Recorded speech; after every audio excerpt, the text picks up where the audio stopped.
নমস্কার বন্ধুগণ, আজ আমরা জানব মল মাস বা পুরুষোত্তম মাসের শেষ অমাবস্যার মাহাত্ম্য কেন এই দিনটি এত গুরুত্বপূর্ণ এবং কিভাবে সহজ উপায়ে তিথি পালন করলে ভগবানের কৃপা লাভ করা যায় এবং বাংলার সময় পঞ্জিকা অনুযায়ী আজকের সময়সূচির বিশেষ কিছু তথ্য নিয়ে আলোচনা করছি।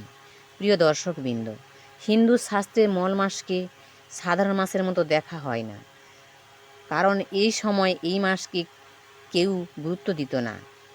তখন ভগবান শ্রীকৃষ্ণ এই মাসকে নিজের নামে গ্রহণ করলেন এবং বললেন, আজ থেকে এই মাস পুরুষোত্তম মাস নামে পরিচিত হবে। সেই থেকে এই মাস অত্যন্ত পবিত্র হয়ে ওঠে। মল মাসের শেষ অমাবস্যা আরম্ভ 30শে জ্যৈষ্ঠ ইংরেজি 14ই জুন রবিবার দিন 11টা 33 থেকে বাংলা 31শে জ্যৈষ্ঠ ইংরেজি 15ই জুন সোমবার দিবা বা দিন 9টা 5 পর্যন্ত থাকবে। এরপর শুক্লপক্ষের প্রতিপদ তিথি শুরু হয়ে যাবে। আজকের দিনে সূর্য উদয় হবেন 4টা 55। আজকের দিনে সূর্য অস্ত যাবেন 6টা 20। আজকের নক্ষত্র আছে মৃগশিরা নক্ষত্র রাত্রি 9টা 0 পর্যন্ত। আজকের দিনে যোগ আছে স্থূলযোগ দিবা 10টা 30 পর্যন্ত। আজকের করণ হচ্ছে নাগকরণ দিবা 9টা 5 পর্যন্ত। এরপর শুরু হয়ে যাবে বপকরণ। জন্ম, আজকের দিনে যে শিশুর জন্মগ্রহণ করবে তাদের রাশি হয় বৃষ রাশি। এই বৃষ রাশি বৈশ্যবর্ণ, মতান্তরে শূদ্রবর্ণ, দেবগণ, অষ্টোত্তরী রবির ও বিংশোত্তরী মঙ্গলের দশা। দিবা 9টা 50 পরে মিথুন রাশি, শূদ্রবর্ণ, মতান্তরে বৈশ্যবর্ণ, রাত্রি 9টা 0 পরে নরগণ, অষ্টোত্তরী চন্দ্রের ও বিংশোত্তরী রাহুর দশা লাগবে। মৃত্যু, আজকের দিনে যারা মৃত্যুবরণ করবে তাদের কোনো দোষ নাই। আজকের যোগিনী আছে ঈশানে। দিবা 9টা 5 পরে আছে পূর্বে। এবার বলি কালবেলা দিন। আজকের কালবেলা দি হচ্ছে একটা অশুভ সময়। এই সময় কোনো শুভকর্ম করবেন না। আজকের কালবেলা দিয়ে আছে 6টা 36 পরে 8টা 17 মধ্যে, 2টা 56 পরে 4টা 39 মধ্যে। আজকের কাল রাত্রি আছে 10টা 18 পরে 11টা 38 মধ্যে। যাত্রা, আজকে শুভ পূর্ব নিষেধ প্রাত 5টা 29 পরে ঈশানে ও বায়ুকোণে নিষেধ। দিবা 9টা 5 পরে মাত্র পূর্বে নিষেধ। রাত্রি 9টা 0 পরে যাত্রা নাই। শুভকর্ম, আজকের দিনে শুভকর্ম আছে দীক্ষা 11টা 38 পরে আছে। বিবিধ মানে শ্রাদ্ধ, প্রতিপদের একদিষ্ট ও সপিণ্ডন, অমাবস্যার ব্রত উপবাস দিবা 9টা 5 পরে আছে। গোস্বামী মতে পুরুষোত্তম মাস বা ব্রত সমাপন দিবা 9টা 5 মধ্যে অক্ষয়া মৌনী স্নানাদি। দিবা 9টা 5 পরে মল মাস নিবৃত্তি মানে শেষ। দিবা 9টা 5 পরে মুখ্যচন্দ্র জ্যৈষ্ঠ শুক্লপক্ষ হিন্দি শুদ্ধ জ্যৈষ্ঠ শুদ্ধি আরম্ভ। ষোড়শীতে সংক্রান্তি দিবা 11টা 38 পরে সংক্রান্তি কৃত্য ও স্নানাদি এবং অন্নাধায়। রাত্রিদণ্ডে সায়ং সন্ধ্যা কর্তব্য প্রদোষী সন্ধ্যা 6টা 20 পরে। রাত্রি 7টা 56 মধ্যে শ্রী সত্যনারায়ণ ব্রত। দিবা 9টা 5 পরে শ্রী শ্রী 108 স্বামী বালানন্দ ব্রহ্মচারী মহারাজের তিরোভাবোপলক্ষে বৈদ্যনাথ ধামে রামনিবাস ব্রহ্মচার্যশ্রমে পূজাপাঠ ও মহোৎসব।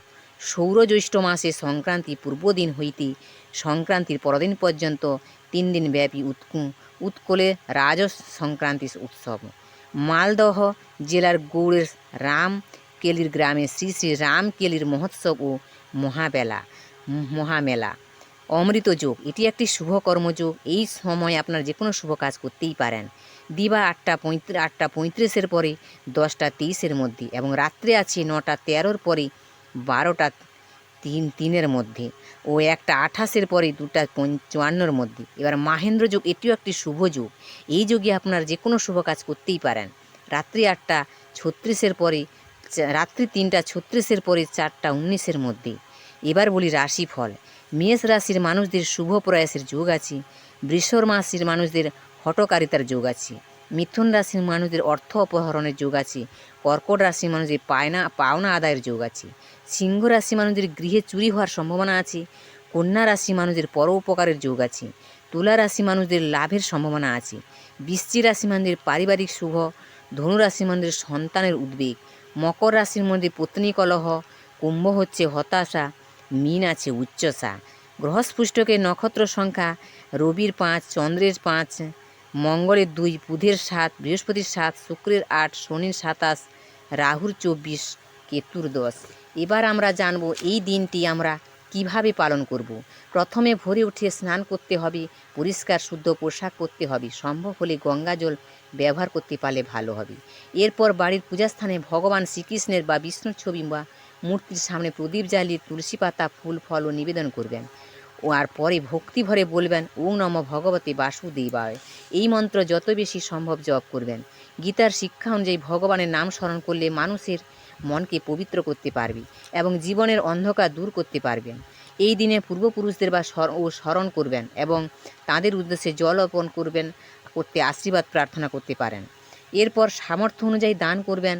অন্নদান, বস্ত্রদান, দারিদ্র মানুষকে সাহায্য করা অত্যন্ত কর্তব্য, শুভ বলে মনে করা হয়। শ্রীকৃষ্ণ গীতায় বলেছেন, যে ব্যক্তি নিজে স্বার্থভাবে দান করতে পারবে সেই ব্যক্তি সত্যিকারের পুণ্য লাভ করতে পারবে। বন্ধুরা, অমাবস্যা মানেই শুধু অন্ধকার নয়, অমাবস্যা আমাদের শেখায় যে অন্ধকারের পরেই আলো আসে। তাই মল মাসের শেষ অমাবস্যা নিজের মনের ভেতরের লোভ, রাগ, হিংসা ও অহংকারকে দূর করার চেষ্টা করবেন। কারণ সত্যিকারের পূজা শুধু মন্দিরে নয়, নিজের মনকে পবিত্র করার চেষ্টা ও ইচ্ছা। আজকের দিনে অমাবস্যার প্রার্থনা করবেন, হে কৃষ্ণ, আমার জীবনের অন্ধকার দূর করুন, আমাকে সত্যের পথে চলার শক্তি দিন, আমার পরিবারকে সুখ, শান্তি ও ভক্তি দান করুন। বন্ধুরা, মনে রাখবেন, ভগবান কখনো ভক্তের আন্তরিক প্রার্থনা ফিরিয়ে দেন না। ভিডিওর শেষ অংশ হলো, যদি এই আলোচনা আর সময়সূচি আপনাদের ভালো লেগে থাকে, ভিডিওটি লাইক ও শেয়ার, সাবস্ক্রাইব করতে ভুলবেন না। ভগবান শ্রীকৃষ্ণের কৃপায় আপনাদের সকলের উপর বর্ষিত হোক। জয় শ্রীকৃষ্ণ। রাধে রাধে।